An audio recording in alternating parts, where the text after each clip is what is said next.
Hello guys, I am back with new video. और आज की वीडियो में हम बात करेंगे और रिव्यू करेंगे एक मूवी के बारे में जिसका नाम है एको। और ये एको जो तुम सोच रहे हो ECCO वाला एको नहीं है, ये EKO वाला एको है, मतलब सेम ही है। और मूवी क्यों अच्छी है? क्योंकि ये स्लो बर्न है ना, थ्रिलर्स वैसी वाली है।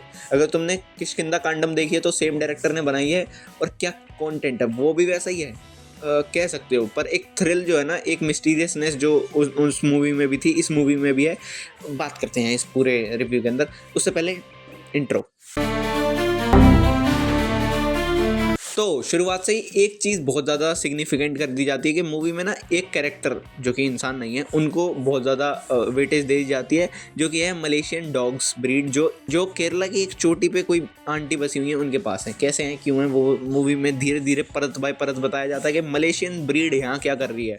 और ये मलेशियन ब्रीड आप कंट्रोल कर सकते हो, और कंट्रोल करते हो तो मिलिट्री लेवल कंट्रोल देती है वो आपको, कि सामने जो दिख गया, अगर सरने का करने का तो करने का। ऐसा लैंडस्केप है ना, बहुत तगड़ा है। मतलब तुम देखोगे तो बादल, पहाड़, गजब। और मतलब इतनी खूबसूरत जगह भी है, पर एंडेंजर प्लेस है क्योंकि बहुत ज़्यादा चैलेंजेस है। क्योंकि तुम्हें पता है, चोटी पे आंटी रह रही है एक हेल्पर के साथ, जो कि उनकी हेल्प करता है, खाना वाना बनाता है, क्योंकि उनके बेटे बहू उनके पास नहीं रहते। क्यों नहीं रहते तुम्हें पता है, पैसा मिल गया, बाहर रहते हैं, पढ़ाई करते हैं, कमाते हैं, मस्त जी रहे हैं। और मम्मी को भी साथ लेके जाना चाहते हैं, पर माँ नहीं मान रही है। मम्मी कह रही है यहीं रहेंगे चाहे कुछ भी हो जाए।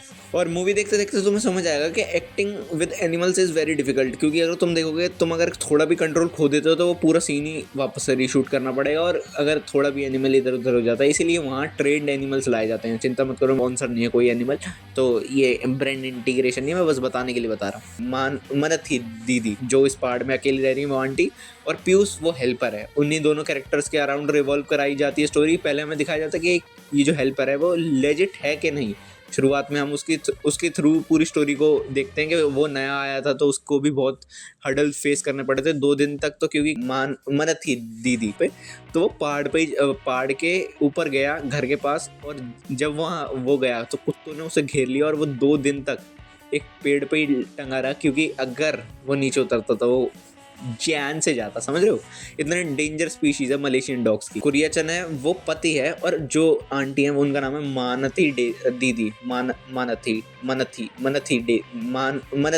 दीदी। तो वो अकेली रहती हैं चोटी पे, और पीयूष उनकी हेल्प करने आया हुआ है। और जो कुरियाचन है वो है जिसने इन कुत्तों को यहाँ पर लाया है मलेशिया से। और क्यों लाया, कैसे लाया, और अब क्या कर रहा है, वो स्टोरी में है भी कि नहीं।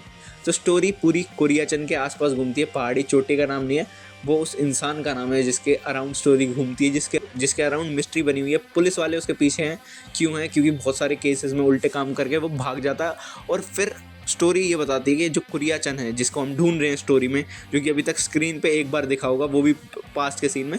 फिर मूवी बताती है कि वो जो है, उसने इस पूरी जगह में, इस पहाड़ की चोटियों के बीच में एक लूप होल ढूंढा है। जैसे ही उस पर कोई केस लगता है और जैसे ही पुलिस उसको पकड़ने आती है, तो वो एक जगह जाके, तो वो एक अबेंडन गुफा में जाके रहने लग जाता है। और कुत्तों को इतना ट्रेन कर रखा है कि वो खाना पीना पानी सब लेके आते रहते हैं उसके लिए। तो उसमें हेल्प करती हैं मानती दीदी, क्योंकि वही खाना बना के बेचती होंगी, तो जो कुत्ते हैं उनको इतना ट्रेन कर रखा है कि वो गायब भी हो जाता है, छुप जाता है जाके, और 2-3 महीने निकलता ही नहीं है। पर इस बार जब पुलिस को उसको पकड़ने आई है, तो तो पुलिस वालों को लगा कि मनती दीदी को तो पता होगा, पर नहीं, उन्हें नहीं पता है। ऐसा मूवी में दिखाया जाता है। और जब क्या कहते हैं, पूरा वो दिखाया जाता है, तो हमें समझ आता है कि सही में उन्हें नहीं पता है क्या हो रहा है। पर इस बार कुरियाचन बहुत समय के लिए अंदर है, मतलब साल भर होने वाला है, और वो अभी तक वापस ही नहीं आया। जबकि ऐसा होता नहीं है, वो 2-3 महीने के लिए गायब हो जाता है, बट आ जाता है वापस। पर इस बार बहुत समय हो गया। फिर हमें दिखाया जाता है मनथी का जो मलेशियन पास्ट है वो कैसा है। वहाँ दिखाया जाता है कि मलेशिया में उसका एक पति था जो कि अच्छी लाइफ जी रहा था, पर उसने भी चारों तरफ घेरा बना रखा था कुत्तों का, कि उसके बाहर जैसे ही वो निकलती थी, पैर भी रखती थी तो कुत्ते काटने आ जाते थे। सोचो, अपनी मालकिन को काटते थे क्योंकि मालिक ने ट्रेन कर रखा था। बिल्कुल एंटी फेमिनिस्ट कुत्ते थे, क्योंकि मास्टर एंटी फेमिनिस्ट था। ठीक है। फिर हमें दिखाया जाता है कि मूवी पास्ट जो वो स्टोरी है उसको पूरे अच्छे से दिखाती है। और एक लूप होल है जो मूवी में नहीं दिखाया जाता, जो कि एंड में तुम्हें पता लगेगा। मैं मूवी को बस हाइप करने के लिए बताया तुम्हें, इतनी स्टोरी भी। अब जो है ना, जो कैसे ये प्रोसीडिंग्स होती हैं, कैसे हमें पता चलता है कि कोई एक कैरेक्टर जो है पूरी स्टोरी में, पुलिस वाले या इन पीयूष और मनती, इन सब में कोई एक है जो कि हेल्प कर रहा है, किसकी? कुरियाचन की। और वो कौन है तुम्हें स्टोरी में पता चलेगा। एक बहुत ज़्यादा ट्विस्ट है जो आखिर में पता चलता है, वो बहुत तगड़ा ट्विस्ट लगा मुझे, क्योंकि स्लो बर्निंग थ्रिलर्स में यही फ़ायदा है कि तुम आखिरी तक रुकोगे तो तुम्हें ऐसा कुछ बहुत तगड़ा देखने को मिलेगा जो कि तुम सोचोगे तुम्हें स्टोरी लास्ट में जाके बिल्कुल पास छोड़ देगी और कहेगी यू हर्ड इट राइट। बस मूवी में जो चीज़ें हैं वो गिनाना मैं चालू करता हूँ। रेज बेट ऑफ डॉग्स बहुत तगड़ा है, मतलब तुम्हें दिखाएंगे कि पूरे टाइम के कुत्ते ही सब कर रहे हैं, पर कुत्ते कुछ नहीं कर रहे हैं खुद से। कुत्तों को ट्रेन करके एक बंदा बैठा हुआ है जो कि ऑर्डर्स देता है, वो कुत्ते फॉलो करते हैं।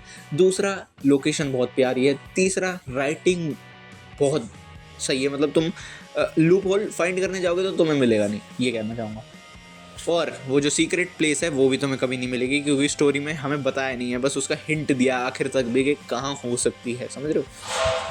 इतनी इंटेलिजेंट राइटिंग। फॉल्स र्यूमर्स जो हमें बताए गए थे मलेशियन स्टोरी में जो पास्ट में चली थी, उसको भी यहाँ दिखाया जाता है कि क्या गलत बताया गया था, और आखिर में जब जाके वो खुलते हैं राज तो पता चलता है। और जब तुम आखिर में ट्विस्ट के पास पहुँचोगे, जो फाइनल ट्विस्ट है, तुम्हें लगेगा वेल रिटर्न थ्रिलर, और मतलब स्लो बर्न मूवी लगेगी तुम्हें, बहुत धीरे चलिए, पर जब वो पे ऑफ देती है तो बहुत अच्छे से देती है।